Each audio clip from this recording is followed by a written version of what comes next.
I'm Rob from HopZine.com. Thanks for joining me for another video beer review. This time we're looking at the third bottle of beer from Brewdog's Unleash the Yeast range.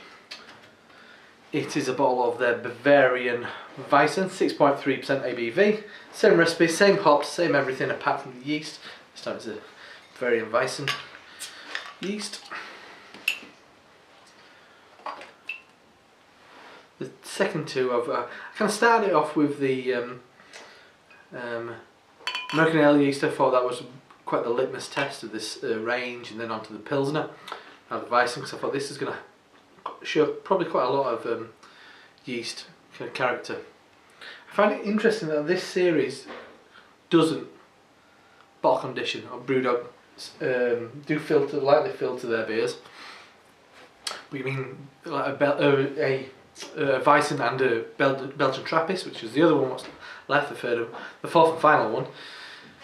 Often that is an unfiltered bottle conditioned beer, so often they will be you would actually pour the yeast in, and that's exactly what you would do with this kind of beer. But the beer in the glass itself is hazy, similar colour to the Pilsner actually. It's got a slightly more burnt edge to it, but still amber. Decent clarity. Well, it's not too bad. It's hazy, but it's not as murky as it probably appears on camera to you. Not much of a head.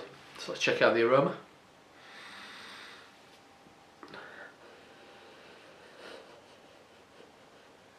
Yeah, definitely. It's definitely coming through. It's lifting those hops quite nicely as well, making those hops smell quite fruity. Yeah, you're getting a nice kind of sweet orange thing going on. Maybe a hint of black tea. But you definitely get those slightly estery notes. It is more of a caramelised banana, not massive though, and definitely some clove. Maybe a hint of something more herbal like flat leaf parsley. It's not full on coriander where you do get often in a wheat beer. Yeah, it's a bit more close to something a bit stronger like a Ventinus, Schneider's Ventinus, which is their kind of, I guess, Weizenbock, I think it is. Might be the same yeast strain.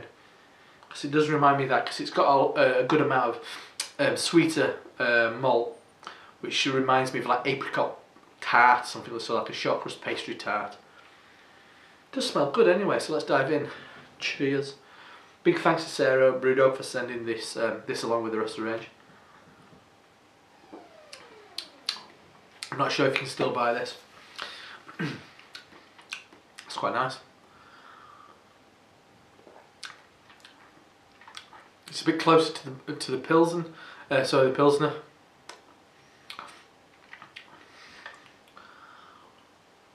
Than any of the other ones. The hops now are quite muted and a little bit kind of more earthy and dank.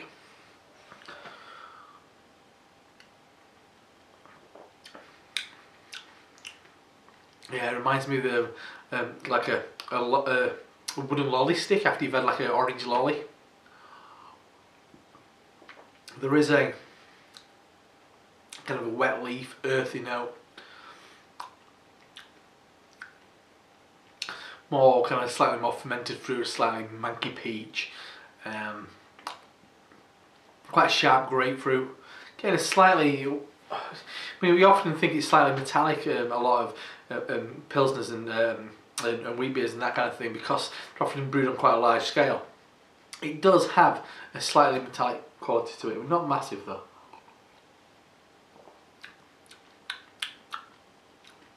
Yeah. Slight kind of bubble gum, something that reminds slightly kind of floral in a kind of like a more perfume potpourri kind of way. Yeah, definitely heading more towards something like a Ventinus than a traditional like Hefeweizen. Obviously, this is a what does it say about it? Don't think it's so. Yeah, it doesn't really say anything else about what specific strain it is. The body, I think it does give you a nice amount of body. which is akin to those styles of more kind of like Weizen box and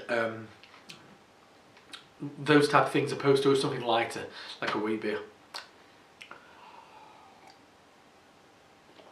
It kind of makes the hops taste a bit more European. But then again, is it more to do with that yeast is so so specific to that style that you're intended, it's natural to kind of lean towards that. So they're the flavours that that you associate with that style of beer. Yeah, it's a bit more than that. It's definitely not just like a Hopfenweiss, which have a load of yeast character and then a big punch of hops. Because I think it's those probably those slightly more toasted malts what are bringing a bit more character to the beer as far as the malt goes. Often you'd have a lot more wheat and you'd have a lot more kind of Pilsner malt and the average beer that would use this type of yeast. And this one, as with the others, is pale ale malt. So I think it is actually Marisota, Munich caramel, which is quite a traditional American kind of American pale ale IPA kind of malt bill. So I think there is a bit of a clash between those slightly darker malts and the yeast, and it's kind of throwing it up in a slightly odd way. It's nice enough. I'm not kind of jumping up and down. It's decent. So that's the Bavarian Weizen, 6.3% ABV, part of Brewdog Unleash the Yeast, range 6.3% ABV. Big thanks to Sarah Brewdog for sending this over. It's been really interesting, and it's just kind of, if I were one of those people who do really kind of edited videos, it'd have been summed up in like 2.5 minutes, because it really kind of it just shows. I guess this is just showing my thought process that I'm thinking, there's something in there that kind of rings a lot of bells, but I'm kind of being thrown in a different direction because of various other elements of this beer. So yeah, nice enough, but I'm not blown away by it. Much preferred the American ale yeast. Probably still my winner so far. Anyway, I'm Rob from HopZine.com. See you next time. See you in part 4 of Unleash the Yeast. Cheers.